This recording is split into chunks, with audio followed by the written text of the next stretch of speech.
창세기 2장 1절에서 3절까지의 말씀 다 같이 합독하도록 하겠습니다. 천지와 만물이 다 이루니라. 하나님의 지으시던 일이 일곱째 날이 이를 때에 마치니 그 지으시던 일이 다함으로 일곱째 날에 안식하시니라. 하나님이 일곱째 날을 복주사 거룩하게 하셨으니 이는 하나님이 그 창조하시며 만드시던 모든 일을 마치시고 이날에 안식하셨음이더라. 아멘.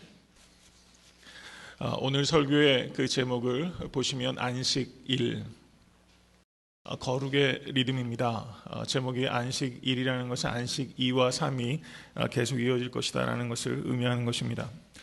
저는 사실 오래전부터 안식이라는 주제에 대해서 관심을 가져왔습니다. 그런데 제 자신이 그 안식에 대한 이해가 부족하고 그리고 안식하는 것을 제 삶 속에서 깊이 실천하지 못했기 때문에 이것에 대해서 설교하는 것을 미루게 되었습니다. 오늘 이 설교 말씀을 기회로 저와 성도님들의 삶 가운데 안식에 대한 그 이해가 깊어지고 그 삶 속에서 안식할 수 있는 순종이 깊어질 수 있게 되기를 주님의 이름으로 간절히 축원합니다. 여러분과 제가 살아가고 있는 시대는 어떻습니까? 이전에 어떤 시대보다도 그 시대의 속도가 빠른 것을 느끼게 됩니다. 정말 자고 일어나면 세상이 바뀌어지고 이 테크놀로지가 얼마나 빨리 진행되는지 모릅니다. 기업들도 이 속도를 선도하지 못하고 그리고 속도를 따라가지 못하면 금세 뒤처지게 되고 많은 것을 우리는 매스컴을 통해서 많이 보고 있습니다. 그렇기 때문에 현대인들은 안식할 때에 조바심을 느끼게 되고 그리고 심하면은 죄책감을 느끼기도 하는 것을 우리 안에서도 발견할 수 있게 되는 것입니다. 피에르 쌍소라는 사람이 쓴 책 중에 느리게 산다는 것의 의미라는 책이 있습니다. 느리게 산다는 것의 의미. 책 제목도 참 좋은 것 같아요. 느리게 산다는 것의 의미라는 책이 있습니다. 이 책에서 저자가 이야기하는 가장 핵심적인 내용은 이것이라고 말할 수 있습니다. 현대 문화의 가장 큰 비극은 안식의 상실이며 현대 문화의 구원이 있다면 안식을 회복하는 데 있습니다 라는 말을 했어요. 깊이 생각해 볼 말이 아닐 수 없습니다. 참으로 바른 지적이라고 생각합니다. 한 무리의 마차가 세인트루이스를 떠나서 오리건으로 향하고 있었습니다. 이들은 모두 독실한 크리스찬들이었습니다. 이들은 주일에는 이동하지 않고 주일에는 철저하게 안식하면서 마차를 몰아서 오리곤으로 향하고 있었습니다. 그런데 겨울이 목전에 다가왔습니다.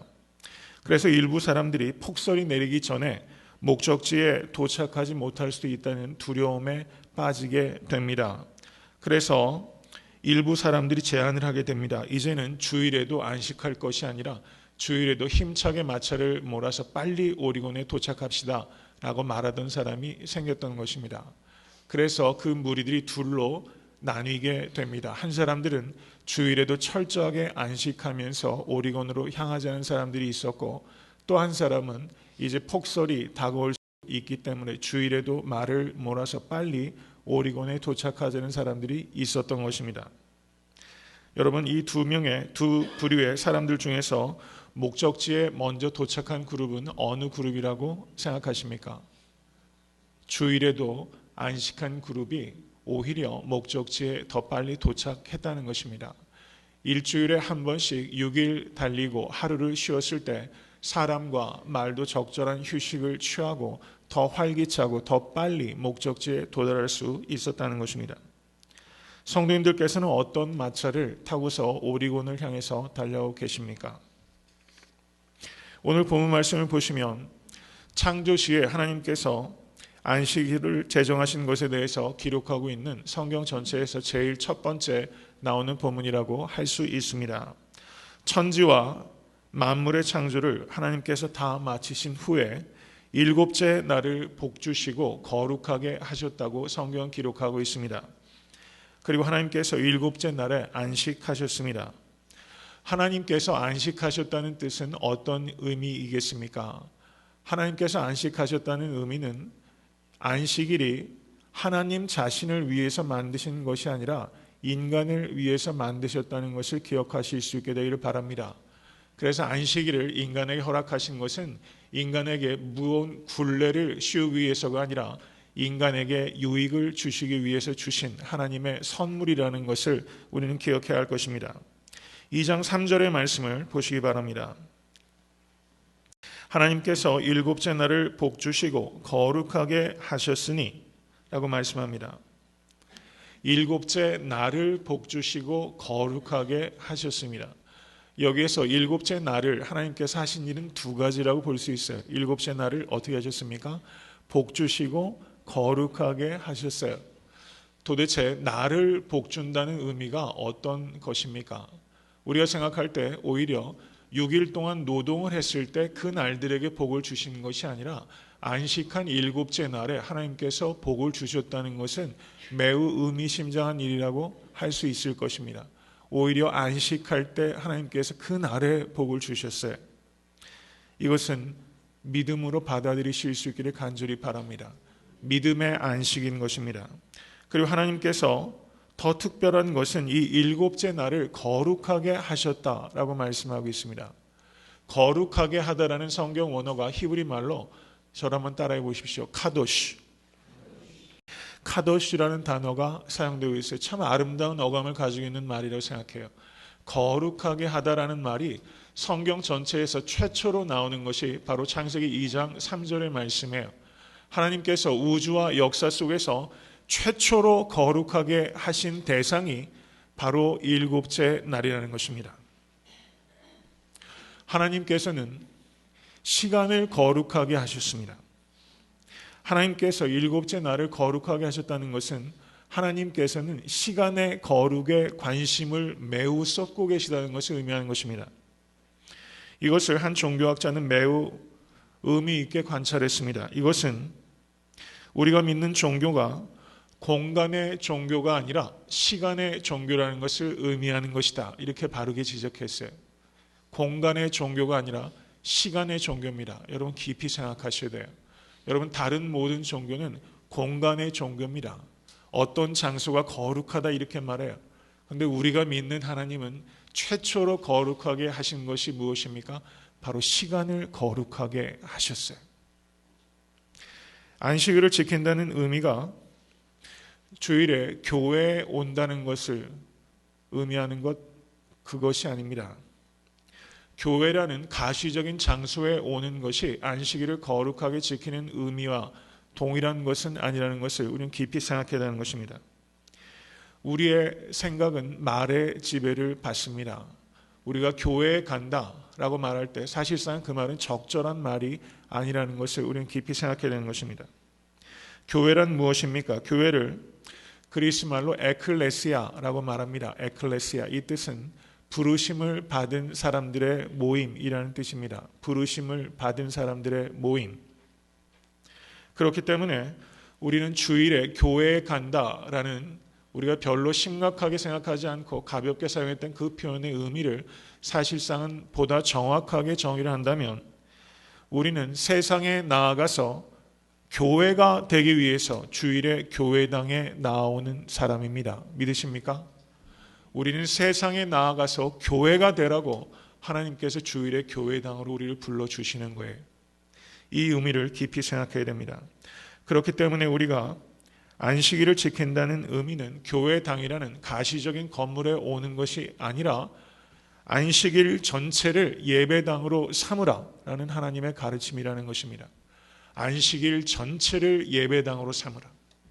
주일 전체를 예배당으로 삼으라. 이것이 하나님께서 안식일을 거룩해 하라는 그 말씀의 진의라는 것을 여러분과 저는 기억해야 할 것입니다. 유대인들은 안식을 일곱 번째 날을 안식일로 지키게 됩니다.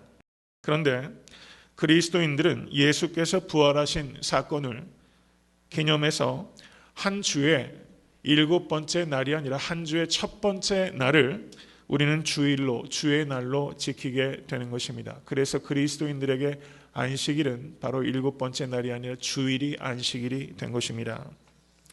초대교회는 유대인들이 제일 먼저 예수님을 주와 그리스도로 믿었어요. 그 사람들을 메시아닉 주라고 그래요. 그 사람들은 유대인의 전통을 따라서 안식일도 지켰고 주의 날도 지켰어요. 이렇게 두 날을 같이 지켰던 것입니다. 그런데 예루살렘의 박해가 일어나자 그 사람들이 퍼지지 않습니까? 사마리아로 가고 그리고 이방 나라 곳곳으로 유대인들이 퍼져나가게 되는 것입니다. 그러면서 안식일과 주일을 같이 드리던 그와 같은 그 초대교회의 그 흐름이 이제 안식일은 지키지 아니하고 주의 날만, 예수께서 부활하신 날만 기념해 지키는 예배의 전통으로 세워지게 되었던 것입니다. 그리고 주후 321년에 콘스탄틴 황제에 의해서 주일 성수가 로마 황제의 칙령으로 법제화되게 되었던 것입니다. 그런데 우리는 역설적으로 이 주일을 지키라는 것이 이 황제의 칙령으로 법제화되는 순간 이 안식일의 진정한 의미가 오히려 퇴색하기 시작했다는 것을 우리는 봐야 되는 겁니다. 여러분, 법제화되면서 이것이 관성화가 되고 그리고 삶 속에서 생각 없이 그냥 지키는 어떤 형식과 규례가 되기 시작하면 그때부터는 이 안식일의 진정한 정신이 사라지게 된다는 것을 우리는 깊이 생각해야 될 것입니다. 여러분, 한국 사람들의 그 역사를 한이라고 많이 표현을 하죠. 그런데 한국 사람들 이상으로 역사 속에서 고난을 많이 받았던 민족이 단연 유대인이라고 할 수 있어요. 유대인의 역사 전체는 그야말로 정말 심각한 고난에 점철된 역사였다라고 말할 수 있습니다. 그럼에도 불구하고 이것은 그 인류 전체의 큰 관심이라고 할 수 있어요. 어떻게 유대인들이 나라도 없이 그렇게 박해를 받았음에도 불구하고 저토록 강력하게 응집할 수 있고 그리고 전 세계 모든 분야에 있어서 저렇게 놀라운 그 리더십과 영향력을 가질 수 있을까? 이것은 학문 분야에서도 매우 중요한 연구 과제라고 할 수 있습니다. 그런데 이것에 대해서 많은 학자들이 일관되게 이야기하는 이야기가 하나 있어요. 그게 무엇인지 아십니까? 유대인들의 안식일이 유대인들을 지켰다는 것입니다. 유대인의 안식일이 유대인을 지켰다는 거예요. 나치 포로수 영소를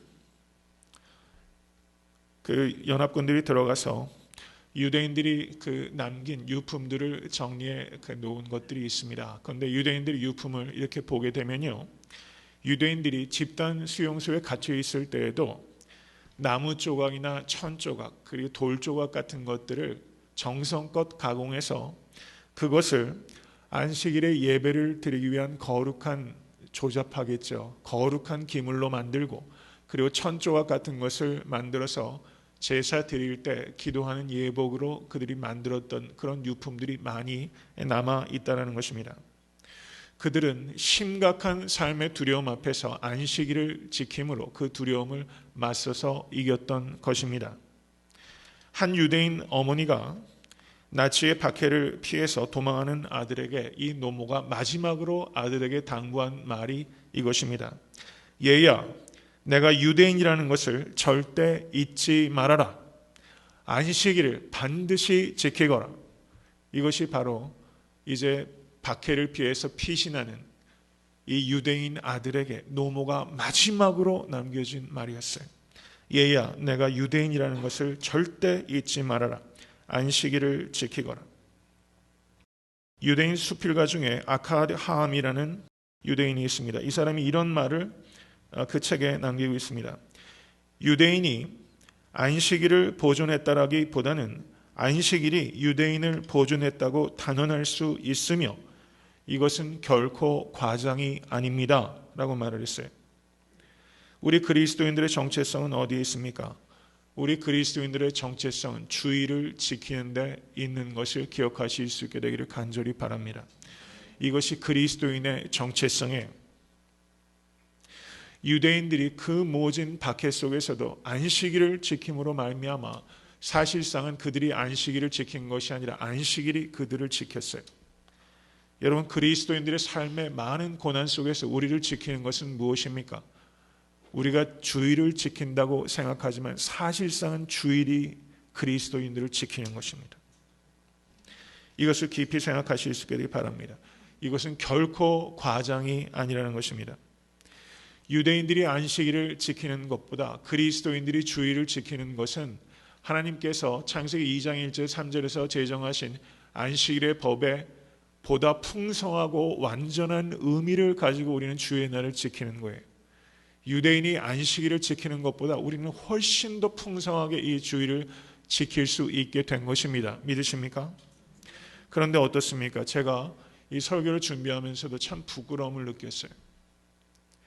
안식에 대해서 목회자인 제가 그 의미를 충분하게 깊이 있게 온전하게 제가 깨닫고 있지 못하다는 것을 제가 정말 뼈저리게 느꼈어요. 연구가 많이 부족하다라는 것을 느꼈어요.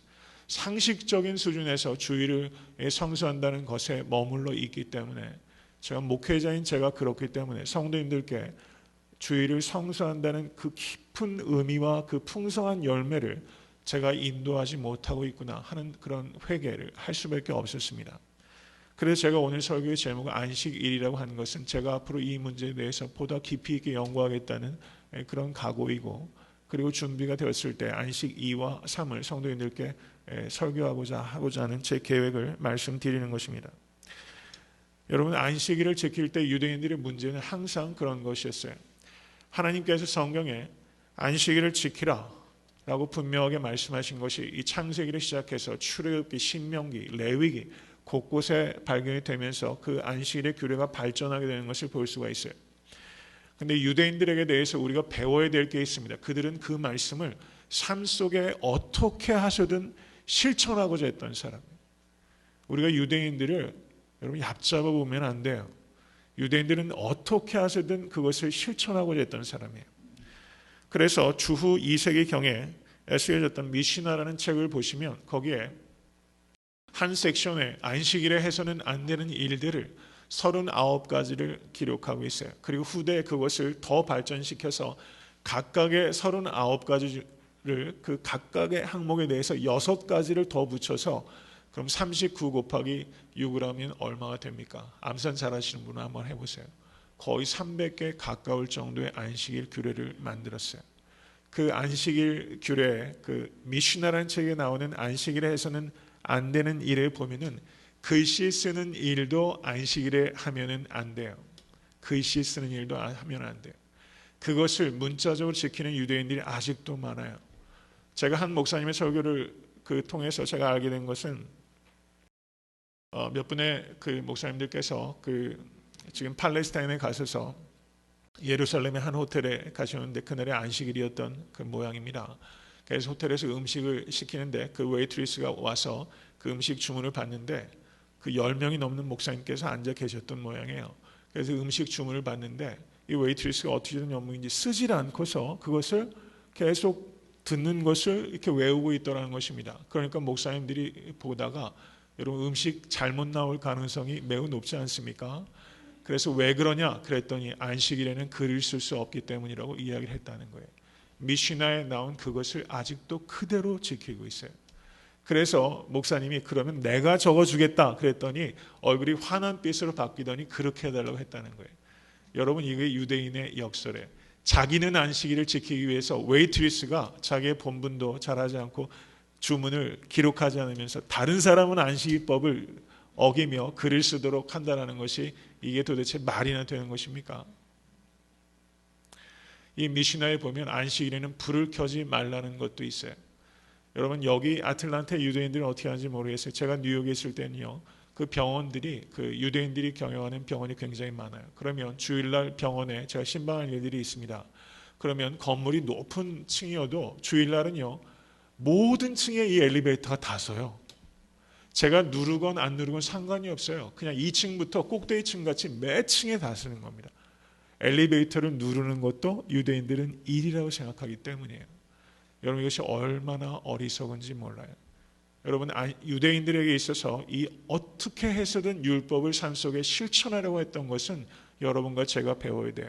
그런데 그것이 잘못되게 되면 이 안식일의 정신은 잃어버리고 안식일의 문자만 남아서 율법주의에 빠지게 되고 그리고 안식일을 굴레로 받게 되고 그것을 가지고 다른 사람을 판단하게 되는 그런 잘못되게 율법을 사용할 수 있다는 것을 여러분과 저는 항상 기억할 수 있게 되기를 간절히 바랍니다. 창세기 1장의 창조기사를 보시면 저녁이 되며 아침이 되니 첫째 날이니라 라는 말씀이 있습니다. 저녁이 되며 아침이 되니 둘째 날이니라.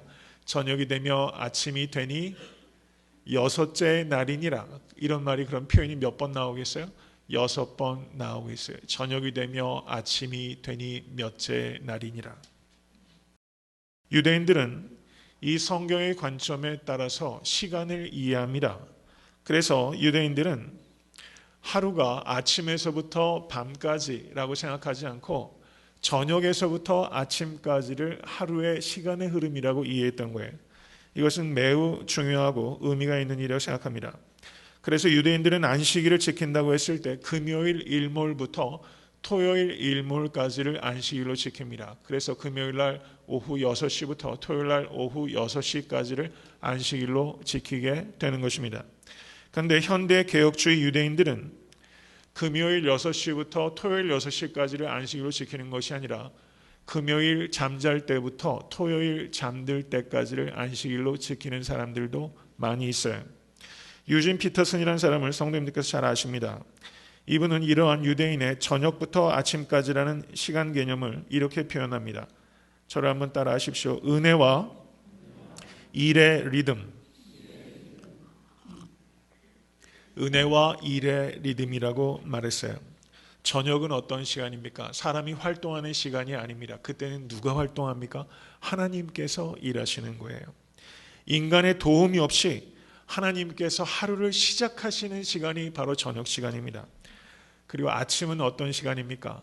하나님께서 시작하신 일을 인간에게 나누시고 인간에게 즐기라고 하시고 인간에게 참여하라고 하신 시간이 아침부터 시작되는 시간이라고 할 수 있는 거예요. 이것은 매우 중요한 통찰입니다.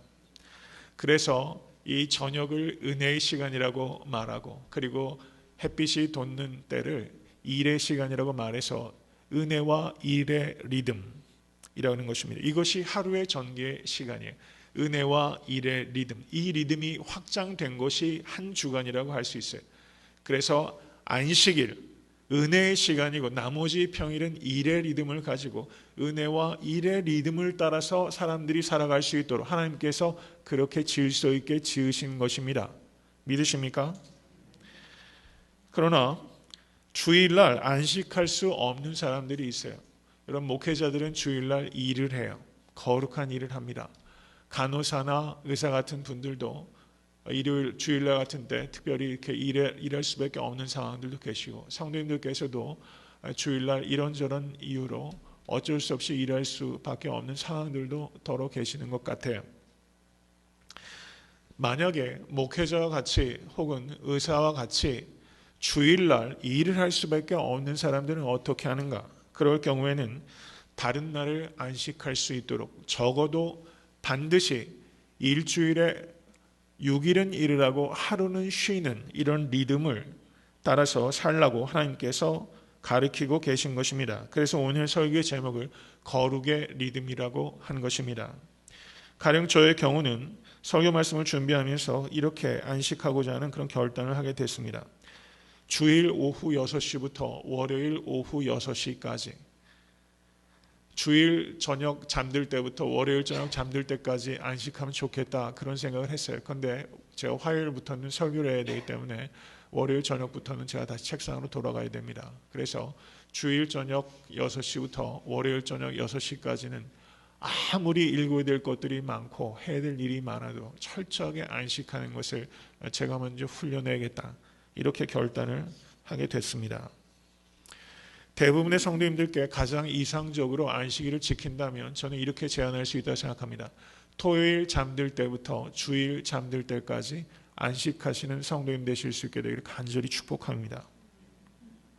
주일을 어떻게 지켜야 되는가 하는 것은 두 가지에 따라서 다른 방법으로 적용할 수 있어요. 그것은 성도 개개인의 환경과 헌신의 정도에 따라서 다른 방법으로 적용할 수 있어요.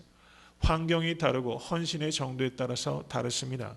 그렇기 때문에 그것을 율법적인 기준을 따라서 자기 자신에게 옥죄인다든가 다른 사람을 판단하는 도구로 삼아서는 결코 안 될 것입니다.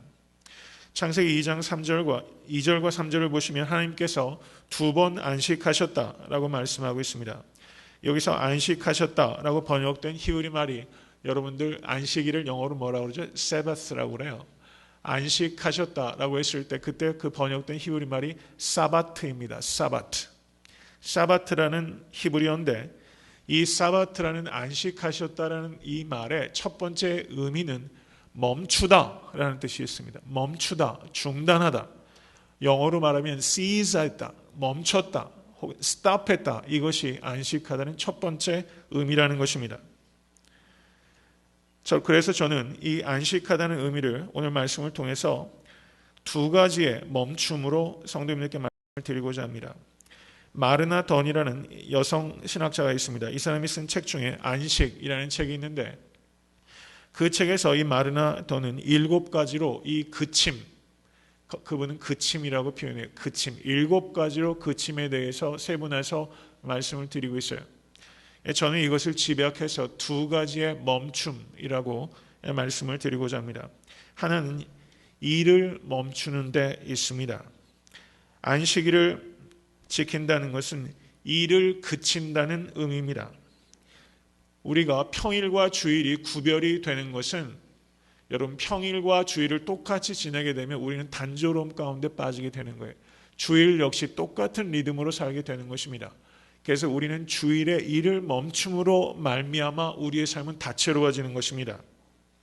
우리가 주일에 일을 멈춤으로 말미암아 주일은 구별되게 되는 것입니다. 그러면 우리가 주일에 해서는 안 되는 일들이 무엇인가? 레위기 말씀에도 엿새 동안은 일할 것이요 일곱째 날은 쉴 안식일이니 성회라 너희는 무슨 일이든지 하지 말라 이는 너희 거하는 각처에서 지킬 여호와의 안식일이니라 이렇게 말씀했습니다. 하나님께서 안식일을 제정하신 이유는 인간은 일을 통한 성취로 행복할 수 있는 존재가 아니라는 것을 우리에게 가리키는 것입니다. 여러분 일을 통해서 성취하고 성공하는 것으로 행복할 수 있다고 생각하는 것은 그건 착각이에요. 그것은 헛된 것입니다. 인간은 오직 하나님 안에서만 안식할 수 있습니다. 종교개혁자 마틴 루터는 이렇게 말했습니다. 우리가 쉼을 갖는다는 것은 우리의 일을 멈추는 것입니다. 그러면 그때부터 하나님만이 우리를 위하여 일하시는 것을 경험하기 시작합니다. 라는 말을 했어요. 내가 일을 그치면 하나님께서 일을 하기 시작합니다. 하나님만이 일을 하기 시작합니다. 평일은 하나님과 내가 같이 일을 하는 시간이라면 우리가 주일에 안식할 때는 하나님만이 나를 위해서 일하는 시간이라는 것입니다. 내가 일을 그침으로써 하나님께서 하시는 일은 나의 인격과 나의 삶을 바꾸시는 것입니다. 내가 주일에 안식함으로 하나님께서 그리스도의 장성한 분량까지 우리가 자라나가는 일을 이 주일에 하나님께서 더 중요한 일을 하신다는 것을 믿으실 수 있기를 간절히 바랍니다.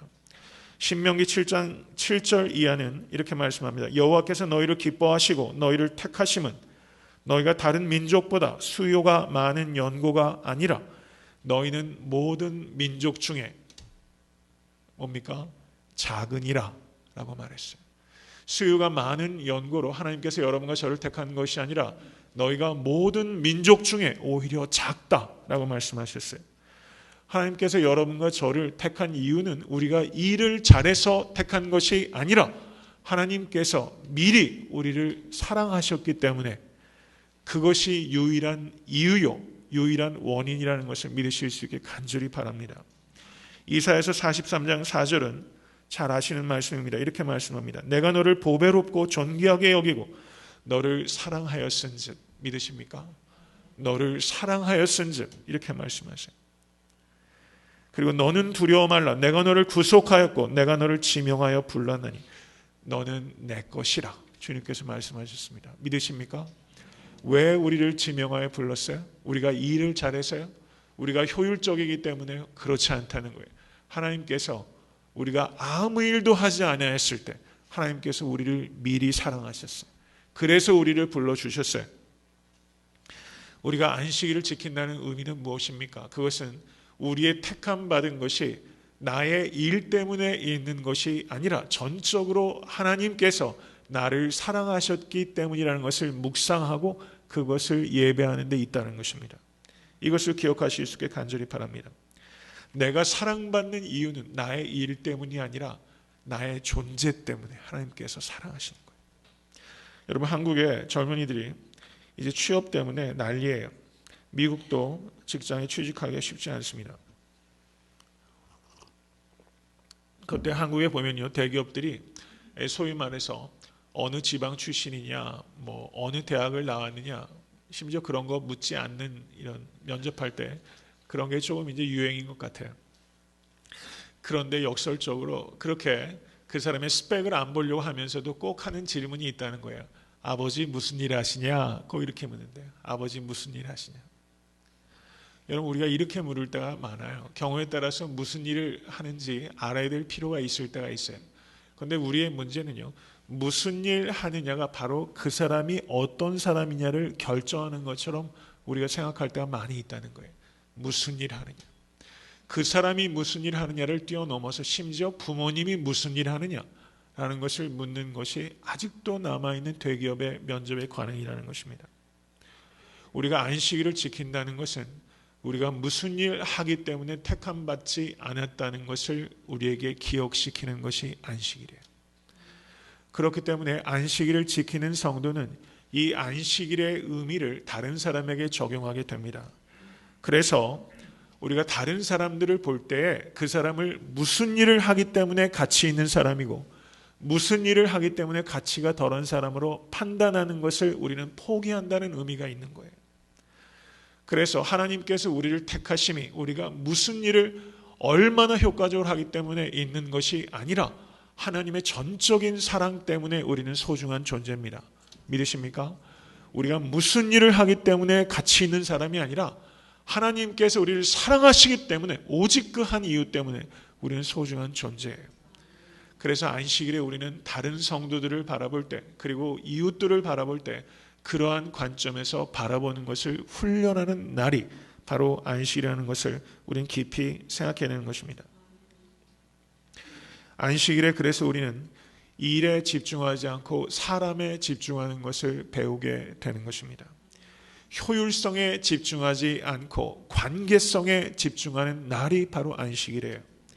이것을 안식일에 훈련함으로 말미암아 이 정신이 나머지 모든 날과 모든 일과 모든 관계 속에 스며들도록 하는 것이 이 안식일의 목적이라는 것을 기억하실 수 있게 간절히 바랍니다. 이 안식일을 잘 지킴으로 말미암아 우리는 건전한 자아상을 갖게 되는 거예요. 나는 하나님의 사랑받는 존재이기 때문에 소중해. 오직 그 한 이유 때문에 소중해. 그리고 다른 성도와 이웃을 볼 때 바로 그 한 가지 이유 때문에 우리는 사람을 소중히 여기게 되는 것입니다. 건전한 인간상을 전할 수 있는 유일한 공동체는 교회밖에 없다는 것을 기억하실 수 있게 간절히 바랍니다. 유일한 대안사회, 여러분 교회를 신학자들이 대안사회라고 해요. 교회는 대안사회로 하나님께서 허락하신 거예요. 이 세상에게 건전한 자아상이 무엇인지 건전한 인간상이 무엇인지를 알려주고 그리고 보여줄 수 있는 유일한 사회로 하나님께서 이 교회를 제시했어요. 그런데 이 교회에서도 세상적인 기준이 그대로 적용된다면 우리는 하나님께서 우리를 부르신 그 목적을 우리는 거절하고 거역한다는 것을 깊이 생각하실 수 있게 간절히 바랍니다. 하나님께서 유대인들에게 만나를 주셨어요. 그리고 안식일에는 그 만나를 거두지 말도록 하였습니다. 그런데 그것을 두려워했던 유대인들 중에서 몇이 나가서 안식일에도 만나를 거두었어요. 그랬더니 그 만나가 어땠습니까? 곰팡이가 쓸고 몹쓰게 되었던 거예요. 우리가 안식일에 나누고 섬기는 생명의 일이 아니라 자기를 확대하고 증가시키는 일에 우리가 쏟는 그 시간들은 결국에는 곰팡이가 쓸 수밖에 없다라는 가르침입니다. 이것을 깊이 생각하실 수 있게 간절히 바랍니다. 여러분 주일에 안식하실 수 있게 주님의 이름으로 간절히 축원합니다. 이것은 내 삶의 주인 되기를 포기하는 거예요. 안식일에 내 삶의 주인 되기를 포기하는 거예요. 주권을 하나님께 드리는 거예요. 우리가 거룩한 주일조차 하나님께 주권을 드리지 못하면 우리가 나머지 평일에 하나님께 주권을 드린다는 것은 사실상 신기루라고 할 수 있다는 사실입니다. 여러분 안식일을 거룩하게 지킨다는 것은 창조주시오 섭리자시오 그리고 모든 역사를 완성하시는 하나님과 동행하는 모험을 시작하는 거예요. 여러분 모험은 익사이팅한 겁니다. 우리가 신앙생활에 재미를 반감하면서 때로는 무기력하게 살아가는 이유는 안식일을 놓치기 때문이에요. 안식일을 지키는 것은 신앙의 모험이에요. 여러분, 흥미진진하고 그리고 다이나믹하게 신앙생활 하신 여러분과 제가 될 수 있게 되기를 간절히 바랍니다. 둘째는 염려를 멈춰야 되는 것입니다. 안식일에 우리가 이 주일에 염려를 멈추는 훈련을 하셔야 나머지 평일 6일 동안에 우리가 염려를 멈출 수 있게 되는 것입니다. 그러면 안식일은 우리가 염려를 멈춘다는 의미는 무엇입니까? 그것은 여러분 주말에 여행 가는 분들 많이 있으시잖아요. 그럼 여행을 갈 때는 좋은데 올 때는 어떻습니까? 물론 자기가 사는 곳으로 오니까 오는 마음의 평안함들도 분명히 있어요. 그런데 이 샐러리맨들은 그들에게는 이 주일이 아니라 일요일이죠. 일요일 저녁이 제일 싫다고 그러잖아요. 금요일날 저녁이 제일 좋다잖아요. 우리가 안식한다는 의미는 염려를 멈추는 것인데 그 염려를 멈춘다는 것은 삶의 문제로부터 도망간다는 뜻이 아니에요. 안식일의 의미는 삶의 문제로부터 도망가는 것이 아니라 삶의 문제를 직면하고 돌파하도록 하는 은혜의 발전소라는 것을 기억하실 수 있게 될 간절히 바랍니다. 염려를 멈춘다는 것의 의미에 있어서 최선의 방법은 능동적인 것으로 그것을 채우는 것에 있는 것이고, 염려를 멈춘다는 것의 또 다른 의미는 감사하기입니다. 안식일에 감사하실 수 있는 성도 되실 수 있게 되기를 주님의 이름으로 간절히 축원합니다. 감사할 일이 있어서 감사하는 것이 아니라 감사를 습관적으로 해야 된다는 거예요. 감사를 습관화해야 되는 거예요. 불평도 습관이고 감사도 습관이에요. 가만히 보면요, 그냥 습관적으로 불평하는 사람이 있고 습관적으로 감사하는 사람도 종종 있어요. 우리가 주일에는 습관적으로 감사하기, 저를 한번 따라 하십시오. 습관적으로 감사하기, 그것을 기억하십시오. 불평하면 불행해지고 감사하면 행복해져요. 우리가 소유가 늘어져서 여러분 행복해지지 않아요. 여러분 감사하면 행복해져요. 감사하면 행복해져요. 고양이가 많다고 불평하는 사람은 조금 지나면 쥐가 많다고 불평하게 되는 거예요. 항상 불평거리를 찾아요. 고양이가 많다고 불평하다가 나중에는 쥐가 왜 이렇게 많냐고 불평하게 돼요. 여러분 바로 그것이 우리의 모습과 별로 다르지 않아요. 에베소서 5장 20절을 보시면 범사에 우리 주 예수 그리스도의 이름으로 항상 아버지 하나님께 감사하라 말씀하셨고, 데살로니가 5장 18절은 범사에 감사하라 이는 그리스도 예수 안에서 너희를 향하신 하나님의 뜻이니라. 믿으십니까? 여러분 하나님의 뜻이 무엇일까? 여러분 생각할 때 이 사람과 결혼해야 될까 말까? 여러분 그때만 적용하지 마세요. 성경에서 분명하게 하나님의 뜻이라고 말하는 게 있어요. 뭡니까? 항상 범사에 감사하라. In everything, always give thanks to the Lord. 항상 범사에 감사하라. 가장 평범한 것을 감사하실 수 있는 성도 되실 수 있기를 간절히 바랍니다. 가장 평범한 것을 감사하는 기도가 가장 경건한 기도라는 말이 있어요. 우리가 너무 특별한 것만 기도하려고 그래요. 가장 평범한 것을 감사하는 게 가장 경건한 기도요, 가장 경건한 성도입니다. 여러분 20세기에 영국에서 가장 영향력 있던 사람들 중에 한 사람이 G.K. 체스터턴이라는 사람입니다. 이분이 이렇게 감사의 기도를 드렸어요. 경청하십시오.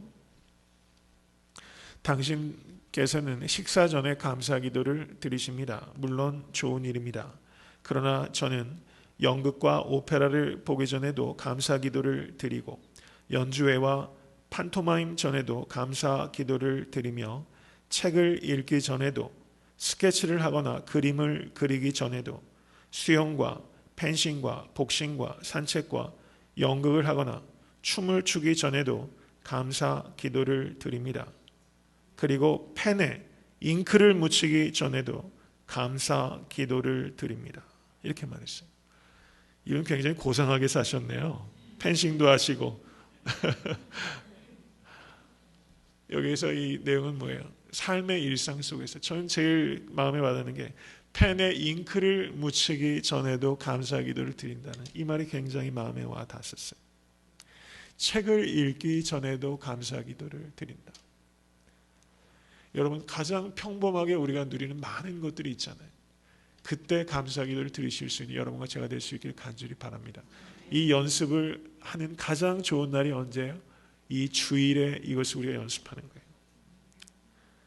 탄소가 석탄이 되고 똑같은 탄소가 다이아몬드가 되기도 하는 것입니다.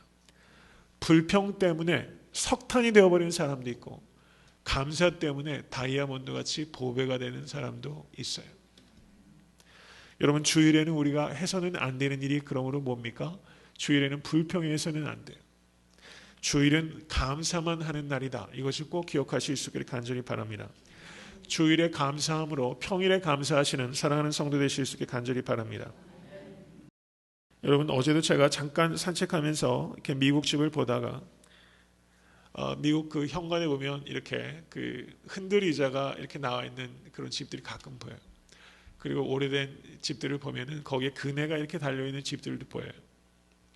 그 마르나 던이라는 이 안식이라는 책을 쓴 이 여교수는 독신으로 살고 있는 중년의 여성입니다. 리젠트 칼리지라는 곳에서 후학들을 가르치셨고 많은 책들을 기록한 여류 여성 신학자라고 할 수 있어요. 이분이 이런 말을 하셨어요.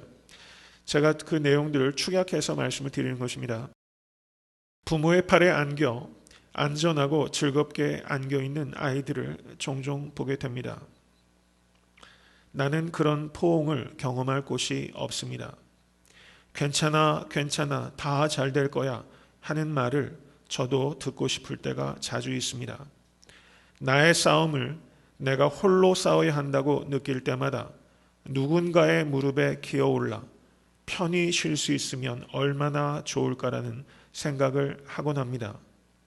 그런데 어느 날 큐티를 하고 현악기의 활기찬 하모니를 듣는 순간 저의 감정이 최고조로 올라갔고 순간적으로 하나님께서 나를 무릎에 앉히시는 부드러운 아버지라는 생각에 사로잡혔습니다. 하나님의 포옹은 나를 지배하는 포옹이 아니라 나를 해방시키는 포옹이었습니다. 나는 그렇게 하나님께 이해받고 있었습니다. 나를 안아주시는 하나님의 사랑에 사로잡혀 나는 안심하고 울었습니다. 라고 말했어요. 저희 마지막 말에 전율이 확 느껴지더라고요. 나는 안심하고 울었습니다. 라고 말했어요. 저는 우리 성도님들께서 얼마나 안심하고 울고 싶을까 이 생각을 좀 했어요. 무릎 위에 올라가서 어렸을 때 나를 안아주셨던 아버지의 품에서 어머니 품에서 울었던 것처럼 안심하고 울고 싶은 마음이 누구에게는 없겠어요. 이 여성 신학자에게도 그렇게 안심하고 울 수 있는 품이 간절할 때가 많이 있어요. 이 자리에 계신 모든 분들이 그럴 것이라고 생각해요. 공부하는 학생들도 그럴 거예요. 저도 울고 싶은 때가 많이 있었어요. 공부할 때도 그렇고 목회할 때도 울고 싶을 때가 있었어요. 하나님 앞에서 울다라는 책도 있어요. 하나님 앞에서 울다. 여러분, 주일날은 하나님 앞에서 안심하고 우는 날이에요. 겉으로 울 수도 있고요, 속으로 울 수도 있어요. 여러분, 주일에 안심하고 우세요. 안심하고 오실 수 있는 여러분과 제가 될 수 있게 간절히 바랍니다. 염려를 멈춰버리고 하나님 아버지의 품 안에서 하나님께서 흔들 의자에서 나를 안고 있는 것과 같은 하나님의 무릎 위에서 안심하고 우는 날, 여러분, 그것이 안식일입니다. 이제 설교를 맺고자 합니다. 안식일을 지킨다는 것은 하나님께서 주인이십니다 라는 것을 우리가 그 전부를 받아들이는 거예요. 이것은 내가 주인 되지 않겠습니다 라는 것을 고백하는 거예요. 빌리그램 목사님께서 어떤 분에게 질문하셨습니다. 어떤 분의 질문을 받았어요. 목사님, 주일에 소가 우물에 빠지면 건지시겠습니까? 건지지 않겠습니까? 우문이죠. 그랬더니 목사님께서 이렇게 대답하셨어요. 물론 건져야죠. 그러나 그 소가 주일마다 우물에 빠지면 그 소를 건지지 않겠습니다. 이렇게 말했어요. 여러분, 이것을 깊이 생각하셔야 돼요. 우리가 안식일을 지키는데 지속적으로 반대가 되는 것이 있다면 소와 같이, 그것이 아무리 객관적으로 가치가 있는 일이라 할지라도 우리는 그 소를 건지지 않는 결단이 필요한 것입니다. 유대인의 개념에 평일을 가리키는 말이 없었어요. 성경을 보십시오. 안식 후 첫날에 이렇게 말하고 있는 것을 보시죠. 안식 후 첫날에, 안식 후 첫날에. 안식 후 첫째 날과 안식 후 둘째 날과 안식 후 셋째 날은 우리 그리스도인들에게는 월요일과 화요일과 수요일이에요. 그리고 안식 전 셋째 날은 목요일이고 안식 전 둘째 날은 금요일이고 안식 전 첫째 날은 토요일입니다. 그러면 안식 후 3일은 어떤 날입니까? 안식일의 셀러브레이션을 remember 하는 remembrance, 기억하는 날이에요. 우리는 월요일과 화요일과 3일은 수요일은 안식을 remembrance, 기억하면서 살아가는 거예요. 그리고 안식을 향하는 목요일과 금요일과 토요일은 안식을 기대하면서 살아가는 거예요. anticipation. 우리는 안식을 기대하면서 살아요. 그러므로 평일은 이 안식일을 중심에 놓고 이 셀러브레이션을 중심에 놓고 이 안식을 remembrance, 기억하는 것과 안식을 기대하는 anticipation, 기억하고 기대하며 평일을 살아가는 거예요. 여러분 활을 이렇게 여러분 국궁 해보신 적 있으세요? 양궁도 해보신 경험이 있으신지 모르겠어요. 제 고향에는요 그 마을 언덕에 가면 이 국궁 활터가 있어요. 어려서 한 번도 그것을 당길 기회를 어른들이 야박하게 주어본 적이 없어요. 왜 이렇게 야박한지 몰라요. 그런데 이 활을 말이죠, 활이 세차게 멀리 살을 날리기 위해서는 이 줄을 풀어놔야 된대요. 줄을 풀어놔야지만 정작 활화살을 당길 때는 이것이 힘있게 세차게 난다. 우리가 주일에는요 이 활을 풀어놓는 일이 필요한 거예요. 그래야지만 우리가 멀리 세차게 오리곤을 향해서 달릴 수 있는 마차가 될 수 있게 되는 것입니다. 주신 말씀 생각하면서 기도하겠습니다.